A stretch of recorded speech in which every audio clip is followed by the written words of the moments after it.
Livro Fora deste Mundo, Neville Goddard. Capítulo 1.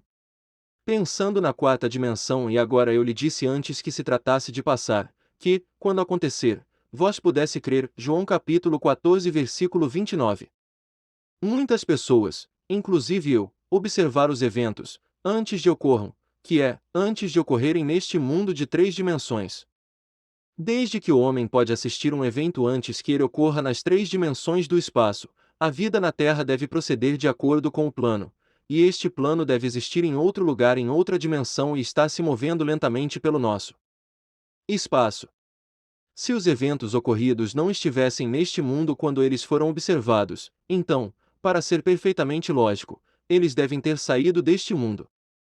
E o que quer que haja para ser visto antes de ocorrer aqui deve ser predeterminado, do ponto de vista de um homem acordado em um mundo tridimensional. Assim, surge a pergunta: podemos alterar o nosso futuro? Meu objetivo ao escrever estas páginas é indicar possibilidades inerentes ao homem, para mostrar que o homem pode alterar seu futuro, mas assim alterada, ela forma novamente uma sequência a partir do ponto de interferência, um futuro que será compatível com a alteração. A maioria notável característica do futuro do homem é a sua flexibilidade. É determinado por suas atitudes em vez de por seus atos dele. A pedra fundamental sobre em que todas as coisas se baseiam é o conceito do homem de si mesmo. Ele age como age e tem experiências que ele faz, porque seu conceito de si mesmo é o que é, e para nenhuma outra razão. Se ele tivesse um conceito diferente de próprio, ele agiria de forma diferente. A mudança de conceito de si mesmo altera automaticamente seu futuro, e uma mudança em qualquer termo de sua série futura de experiências reciprocamente altera seu conceito de si mesmo. Do homem, hipóteses que ele considera insignificantes produzem efeitos que são consideráveis. Portanto, o homem deve rever sua estimativa de uma suposição, e reconhecer seu poder criativo. Todas as mudanças ocorrem na consciência. O futuro, embora preparado em todos os detalhes com antecedência, tem vários resultados. Em cada momento de nossas vidas, temos antes nossas escolhas de qual dos vários futuros vamos escolher. Existem duas perspectivas atuais sobre o mundo possuído por todos, um foco natural e um foco espiritual.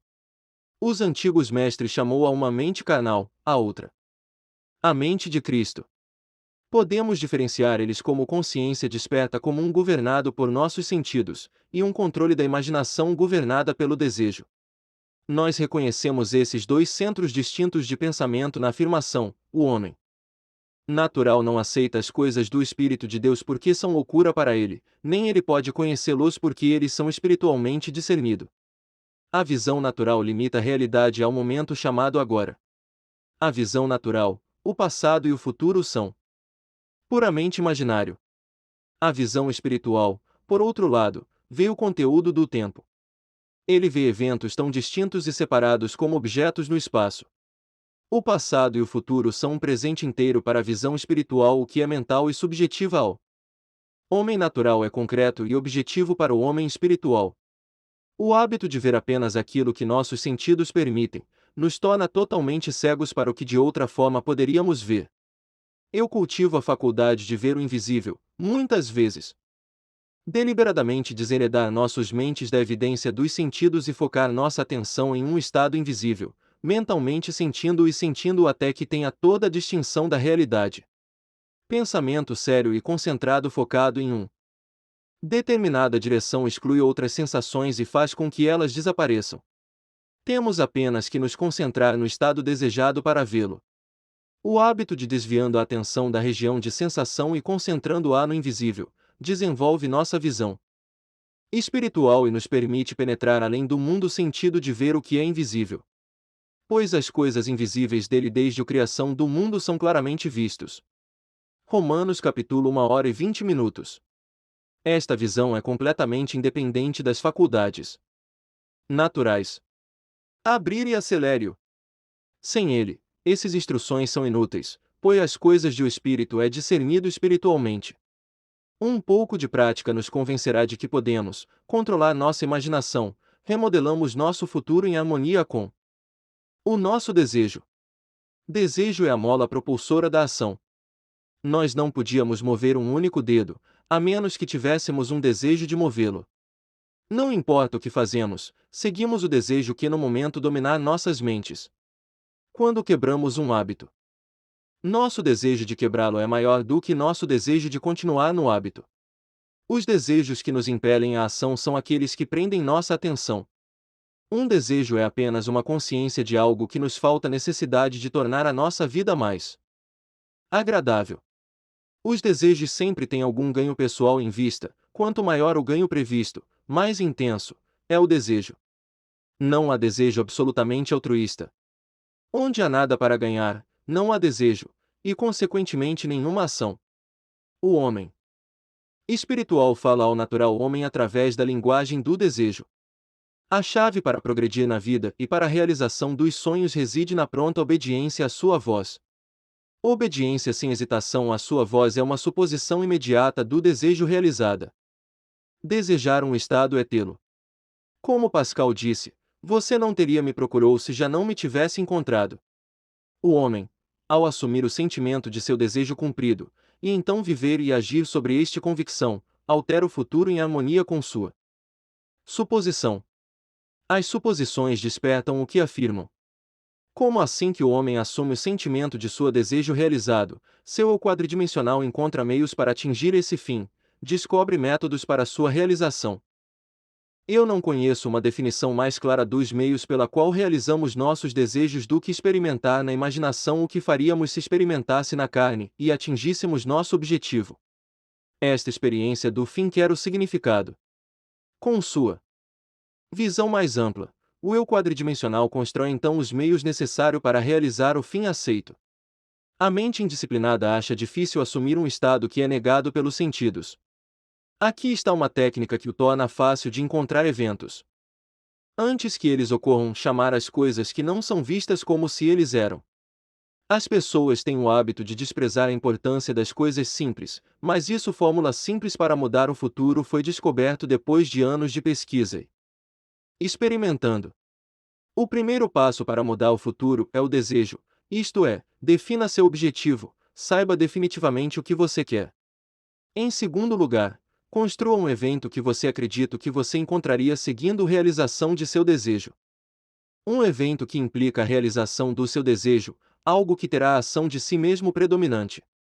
Terceiro, imobilizar o corpo físico e induzir uma condição semelhante à de dormir. Deite-se na cama ou relaxe em uma cadeira e imagine que você está com sono. Então, com pálpebras fechadas e sua atenção focada na ação que você pretende experimentar, em imaginação, mentalmente sinta-se bem na ação proposta, imaginando todos, enquanto você está realmente realizando a ação aqui e agora.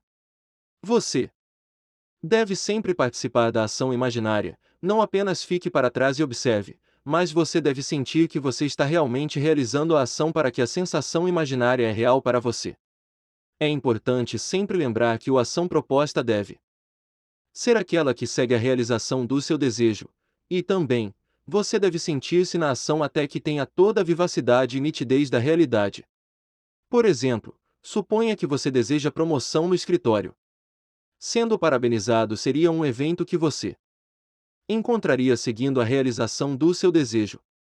Tendo selecionado esta ação como aquela que você experimentará na imaginação, imobilizará o corpo físico, e induzir um estado semelhante a dormir, um estado sonolento, mas em que você ainda é capaz de controlar a direção de seus pensamentos, um estado em que você está atento sem esforço. Agora, imagine que um amigo está diante de você. Coloque o seu mão imaginária na dele. Primeiro sinta que é sólido e real, então continue uma imaginária. Conversa com ele em harmonia com sua ação. Não se visualize em uma distância no ponto do espaço e a uma distância na hora de ser parabenizado pela sua boa sorte. Em vez disso, faça em outro lugar aqui, seu futuro agora. O evento futuro é uma realidade agora em uma dimensão dimensionalmente maior no seu mundo, e, curiosamente, agora em um mundo dimensionalmente maior, é equivalente a aqui no tridimensional como um espaço da vida cotidiana. A diferença entre sentir-se em ação, aqui, agora, e visualizando-se em ação, como embora você estivesse em um filme tela, é a diferença entre o sucesso e fracasso. A diferença será apreciada se você agora visualizar você mesmo subindo uma escada. Então, com pálpebras fechadas, imagine que uma escada está certa na sua frente e sentir que você está realmente escalando. Desejo, imobilidade física beirando o sono e ação imaginária na qual o eu sentimentalmente predomina, aqui e agora, são não só fatores importantes na alteração do futuro, mas são condições essenciais projetando conscientemente o eu espiritual. Se, quando o corpo físico está imobilizado, tomar posse da ideia de fazer alguma coisa, e imagine que estamos fazendo aqui e agora e manter o imaginário ação com sentimento, indo até o sono que se segue, é provável que despertemos do corpo físico para nos encontrarmos em um mundo dimensionalmente maior com um foco dimensionalmente maior e realmente fazendo o que desejávamos e imaginávamos que estavam fazendo na carne. Mas se nós despertar lá ou não, estamos na verdade realizando a ação no mundo quadridimensional, e vamos reencená-la no futuro, ela é na tridimensional no mundo. A experiência ensinou-me a restringir a ação imaginária, para condensar a ideia que deve ser objeto de nossa meditação em um único ato, e reencená-lo repetidamente novamente até que tenha a sensação de realidade. Caso contrário, a atenção se desviará ao longo de uma trilha associativa, e hostes de imagens associadas serão apresentadas à nossa atenção. Em poucos segundos eles vão nos levar centenas de quilômetros de distância do nosso objetivo no ponto do espaço, e anos de distância no ponto de tempo. Se decidirmos escalar um determinado lance de escadas, porque esse é o provável evento para acompanhar a realização do nosso desejo, então devemos restringir a ação à escalar daquele lance de escadas em particular. Se a nossa atenção vaguear, devemos trazê-lo de volta para a sua tarefa de subir aquele lance de escadas e continue fazendo isso até que a ação imaginária tenha toda a solidez e distinção da realidade. A ideia deve ser mantida no campo de apresentação sem qualquer sensato esforço de nossa parte. Devemos, com a mínimo de esforço, permear a mente com a sensação do desejo realizado.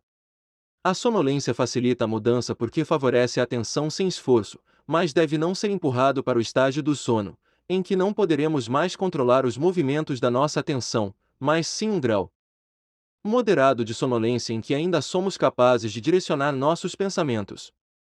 Uma maneira mais eficaz de incorporar um desejo é assumir o sentimento do desejo realizado e então, em um estado relaxado e sonolento, repita repetidamente, como uma canção de ninar, qualquer frase curta que implica o cumprimento de nosso desejo, como obrigado, como se estivéssemos dirigindo-se a um poder superior por ter feito isso para nós.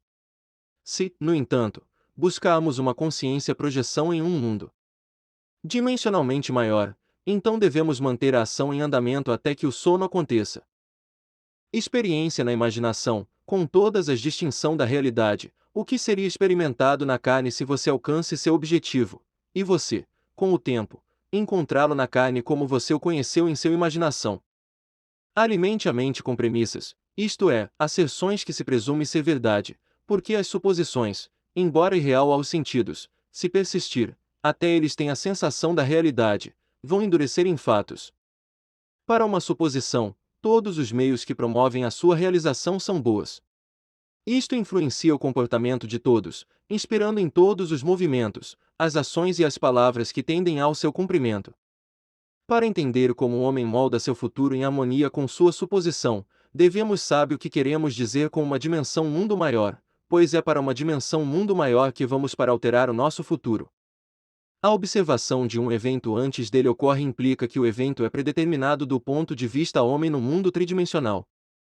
Portanto, para alterar as condições aqui em as 3 dimensões do espaço, devemos primeiro alterá-los nas 4 dimensões de espaço. O homem não sabe exatamente o que significa por um mundo dimensionalmente maior, e seria sem dúvida negar a existência de um eu dimensionalmente maior. Ele é bastante familiarizado com as 3 dimensões de comprimento, largura e altura, e ele sente que se houver fosse uma 4ª dimensão, deveria ser apenas tão óbvias para ele quanto as dimensões comprimento, largura e altura. Uma dimensão não uma linha, é qualquer maneira pela qual uma coisa pode ser medida que é totalmente diferente de todas as outras maneiras. Ou seja, para medir um sólido quadridimensionalmente, nós simplesmente medimos em qualquer direção, exceto a de seu comprimento, largura e altura. Existe outra maneira de medir um objeto diferente dos de seu comprimento, largura e altura. O tempo mede minha vida sem empregando as 3 dimensões de comprimento, largura e altura. Não existe tal coisa um objeto instantâneo. Sua aparência e desaparecimento são mensuráveis. Isto perdura por um determinado período de tempo. Nós podemos medir sua vida útil sem usar as dimensões de comprimento, largura e altura. O tempo é definitivamente uma quarta forma de medir um objeto. Quanto mais dimensões um objeto tiver, mais torna-se substancial e real.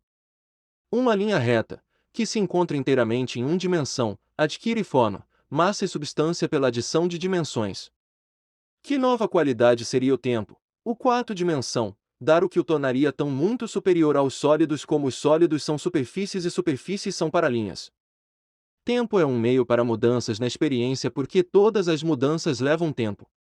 A nova qualidade é a mutabilidade.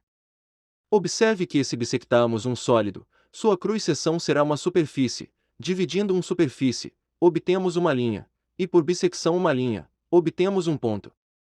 Isso significa que um ponto é apenas uma seção transversal de uma linha, que é, por sua vez, mais uma seção transversal de uma superfície, que é, por sua vez, apenas uma seção transversal de um sólido, que é, por sua vez, se levado à sua lógica. Conclusão: mais uma seção transversal de um objeto de 4 dimensões. Não podemos evitar a interferência de que todos os objetos tridimensionais são apenas cruzados seções de corpos quadridimensionais. Que significa: quando eu te encontro, eu encontro uma cruz-seção do você quadridimensional, o eu de 4 dimensões que não é visto. Ver o eu quadridimensional, devo ver cada seção transversal ao momento de sua vida de nascimento até a morte e vê-los todos como coexistindo. Meu foco deve incluir toda a gama de impressões sensoriais que você experimentou na Terra mais aqueles você pode encontrar. Eu deveria vê-los, não na ordem em que foram experimentados por você, mas como um presente inteiro. Porque a mudança é a característica da quarta dimensão, eu deveria vê-los em um estado de fluxo como um vivo, todo animado. Se tivermos tudo isso claramente fixado em nossas mentes, o que significa para nós neste mundo tridimensional?